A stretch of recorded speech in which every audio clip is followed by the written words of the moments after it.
നിങ്ങൾക്ക് ഇവിടുത്തെ മുസ്ലിങ്ങളുടെ ഇതുപോലുള്ള കാര്യങ്ങളിൽ ഒരു പ്രശ്നം തോന്നുന്നുണ്ടെങ്കിൽ നിങ്ങൾ UK വിട്ട് പൊയ്ക്കോളൂ, റോസിക്ക് പറ്റില്ലെങ്കിൽ റോസി പൊയ്ക്കോളൂ എന്ന് പറയുന്ന ഒരു രീതിയിലാണ് കാര്യങ്ങൾ ഇന്നിപ്പോൾ അവിടെ എത്തി നിൽക്കുന്നത്. അപ്പം ഞാനിതിനെ കാണുന്നത് ഇവിടുത്തെ കശ്മീരി പണ്ഡിറ്റുകൾ നേരിട്ടിട്ടുള്ളൊരു വിഷയമുണ്ട്. നമ്മൾ പറയാറുള്ളൊരു മുദ്രാവാക്യമുണ്ട്, എന്താണ്, റലീവ് ചലീവ് ഗലീവ് എന്ന് പറയുന്നൊരു സംഗതി. അതായത് നിങ്ങൾ ഒന്നുകിൽ ഇതിലേക്ക് കൺവേർട്ട് ചെയ്യുക, അതല്ല എന്നുണ്ടെങ്കിൽ നിങ്ങൾ നാട് വിട്ടു പോവുക, അതല്ല എന്നുണ്ടെങ്കിൽ ഇവിടെ ചത്തൊടുങ്ങുക എന്ന് പറയുന്നൊരു മുദ്രാവാക്യം. ഇത് ആ കശ്മീർ പണ്ഡിറ്റുകൾ നേരിട്ട് ആ വിഷയത്തെക്കുറിച്ച് നിങ്ങൾ പഠിക്കുകയാണെന്നുണ്ടെങ്കിൽ അവിടെ നിങ്ങൾക്ക് അറിയാൻ കഴിയുന്ന അല്ലെങ്കിൽ കേൾക്കാൻ സാധിക്കുന്ന ഒരു മുദ്രാവാക്യമാണ് ഇത്.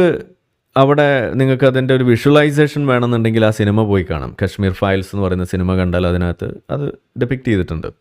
അപ്പോൾ അവിടെ പറഞ്ഞു വെക്കുന്ന ആ രണ്ടാമത്തെ വാചകം, നിങ്ങൾക്ക് പറ്റില്ലെങ്കിൽ നിങ്ങൾ ഇവിടുന്ന് പോയിക്കോളൂ, അല്ലെങ്കിൽ നിങ്ങളിവിടെ മുസ്ലിമായിട്ട് ജീവിക്കുക എന്ന് പറയുന്ന ആ വാചകം, ആ ഘട്ടത്തിലേക്ക് ഇന്ന് UK എത്തി